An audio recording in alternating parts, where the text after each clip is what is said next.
ဂျာမနီကစာသင်ခန်းထဲမှာရုပ်ရှင်ထိုင်ကြည့်နေတာဖြစ်ပါတယ်ရှင်ငယ်ငယ်ကတော့အမြဲတမ်းအိမ်မက်မက်လိုက်ရင်စိတ်တန်းစာမေးပွဲကိုအချိန်ချင်းပြန်ဖြေနေတာမျိုးတွေမှတ်တယ်စာမေးပွဲပြန်ဖြေရမှလည်းအရင်အောင်ကြောက်ခဲ့ပါတယ်ဒီတစ်သက်တော့စာရေးပြန်မလုပ်ရတော့ဘူးလို့ထင်ခဲ့ပေမဲ့မထင်မှတ်ပဲနဲ့အခုလိုဂျာမနီရောက်တော့မှပညာတွေအများကြီးပြန်သိနေရပါတယ်လို့ကိုယ်တိုင်ကဒီအသက်အရွယ်တစ်ခုရောက်လာတော့စာရေးပြန်မလုပ်ချင်တော့ဘူးဆိုပေမဲ့ဒီမှာအသက်60ကျော်အရွယ်ဒီတောင်မှဘာသာစကားကိုလေ့လာနေကြတာတွေ့တော့အားမလျော့ပဲနဲ့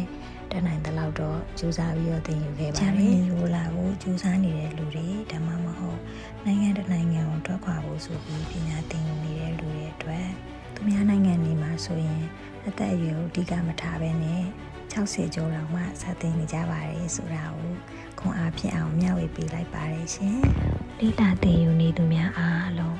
ရည်ရွယ်ချက်ပန်းနိုင်ကိုအမြန်ဆုံးရောက်ရှိနိုင်ကြပါစေရှင်။